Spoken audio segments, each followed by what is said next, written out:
Je m'appelle Pierre Baudry, j'ai commencé ma carrière dans la RH comme responsable formation et communication dans une usine L'Oréal.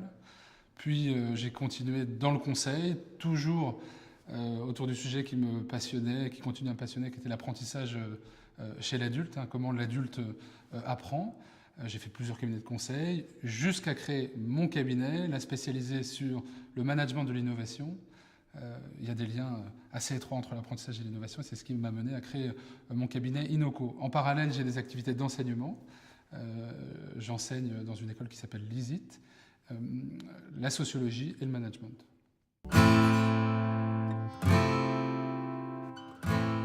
Toutes les entreprises aujourd'hui ont besoin d'innover. Même les entreprises qui sont dans des secteurs très réglementés, très historiques, très protégés, ont besoin d'innover.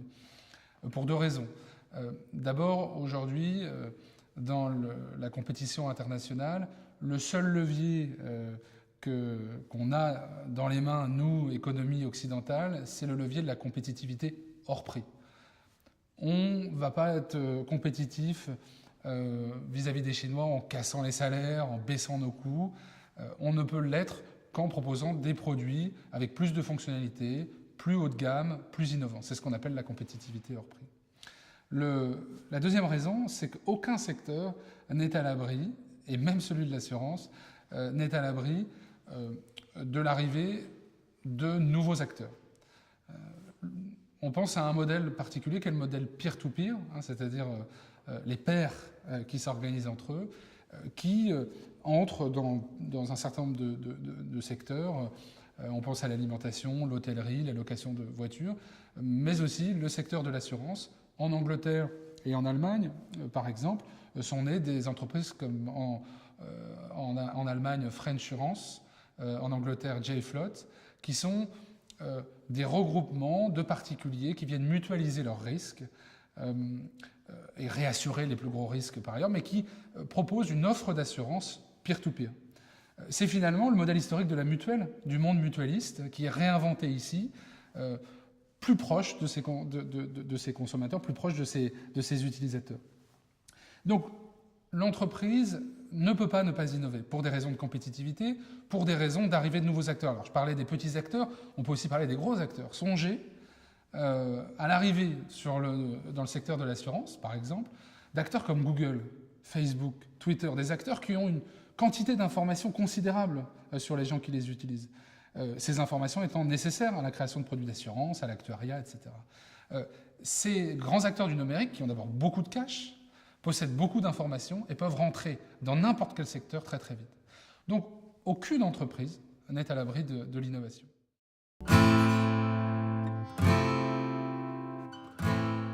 Alors, le problème, un des problèmes auxquels l'entreprise a à faire face pour innover, c'est qu'en elle porte un certain nombre d'obstacles qui sont liés à sa nature. L'entreprise, elle est inventée, alors depuis la deuxième moitié du XXe siècle, l'économie commence à penser l'entreprise. Il faut savoir que jusqu'à la moitié du XXe siècle, l'économie pensait très, très peu l'entreprise. L'entreprise, elle se crée par opposition au marché. On pourrait imaginer que l'entreprise n'existe pas et que les acteurs sur le marché signent des contrats entre eux. On peut imaginer qu'au moment où vous avez besoin d'un comptable ou au moment où vous avez besoin d'un commercial, vous signez un contrat ponctuel avec lui et on est finalement sur un mécanisme de marché autour de l'offre et de la demande. Et puis quand on n'en a plus besoin, le contrat est caduc et la personne s'en va. Voilà, on est juste dans un mécanisme de marché dans lequel les gens contractualisent entre eux, les acteurs contractualisent entre eux. L'entreprise, elle se crée parce que ce contrat, il est incomplet. On se rend compte que la vie est ainsi faite que des événements arrivent qui ne sont pas pris en compte par le contrat. Et donc, on a besoin d'un lieu dans lequel on ne se préoccupe pas de contrat. Si on n'avait pas ce lieu, dès qu'il y aurait un nouvel événement qui arrive, un tremblement de terre ou le prix du pétrole qui augmente ou une évolution réglementaire majeure qui ralentit un business, on devrait renégocier des contrats et on se retrouverait à rédiger des contrats de plusieurs milliers de pages et à être perpétuellement en train de les renégocier. C'est ce qu'on appelle les coûts de transaction. Et donc, on se rend compte que le marché génère des coûts de transaction et une complexité contractuelle beaucoup trop importante. Et donc on a besoin d'une entreprise dans laquelle on n'a pas besoin de renégocier les contrats. C'est le manager, c'est le pouvoir hiérarchique qui s'adapte. Il y a un nouvel événement, on ne se préoccupe pas du contrat, on prend une décision, on s'adapte. L'entreprise naît autour de ce besoin d'adaptation aux événements que le marché ne prend pas bien en charge. Et c'est pour ça que l'entreprise se crée autour de la régulation hiérarchique. C'est-à-dire qu'il y a quelques personnes qui ont le pouvoir, qui sont capables de décider sans avoir à consulter tout le monde, sans avoir à recontractualiser à chaque fois. Donc l'entreprise, intrinsèquement, elle est liée, elle se construit autour du besoin de régulation hiérarchique, du besoin d'adaptation, d'un besoin d'un manager qui décide vite, fort, en fonction des évolutions du contexte. Et l'innovation, elle, tendanciellement, se manifeste dans des environnements socialement régulés, c'est-à-dire dans lesquels il n'y a pas de chef, dans lesquels le système se régule par friction, se régule naturellement. Les gens se rencontrent, discutent, échangent leurs idées, les abandonnent, les amplifient, etc. Mais personne n'est là pour décider. Donc il y a cette tension originelle entre l'entreprise qui se crée autour de la régulation hiérarchique pour répondre à les imperfections du marché et ce besoin de régulation sociale qui est nécessaire à tout phénomène d'innovation. Le deuxième obstacle, c'est que l'entreprise elle est créée autour des droits de propriété. C'est-à-dire que l'entreprise est possédée par des actionnaires qui délèguent leur pouvoir à des managers. Ce qui laisse de côté tous ceux qu'on appelle les parties prenantes, en anglais les stakeholders, c'est-à-dire les consommateurs, les fournisseurs, les experts, les ONG, qui pourtant jouent un rôle capital dans le processus d'innovation. Et la structure capitalistique de l'entreprise ne les prend pas en compte. Donc, régulation hiérarchique, droit de propriété, shareholders versus stakeholders, on voit bien que là, l'entreprise a deux obstacles majeurs qu'elle va devoir surmonter.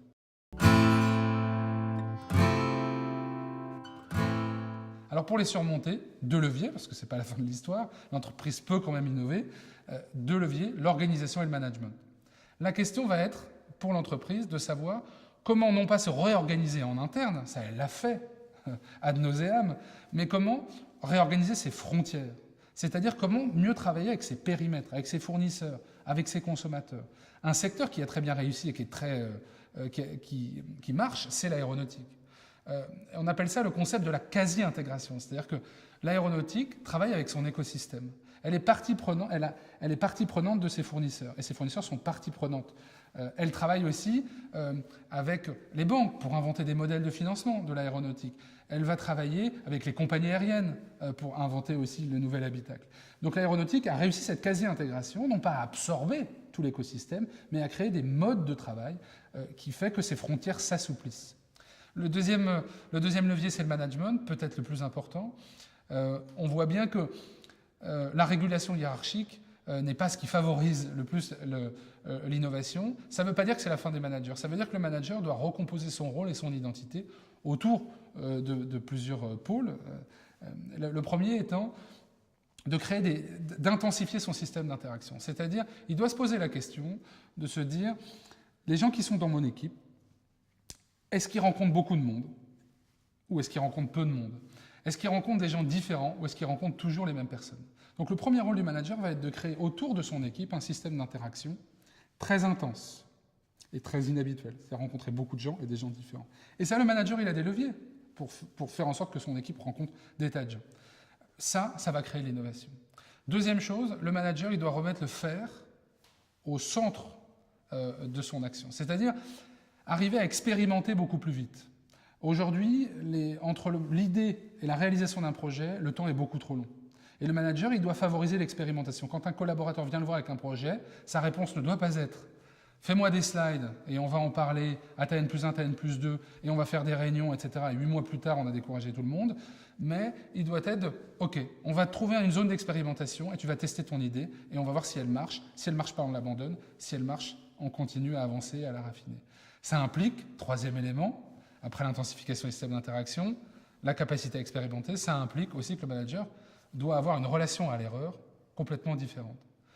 accueillir et valoriser l'erreur comme une occasion de progresser et ne pas l'accueillir comme on nous l'apprend à l'école, comme quelque chose de mal et de dommageable et de punissable. Il y a peut-être un dernier levier, je vous l'ai dit, des espaces, il y en a dans l'organisation.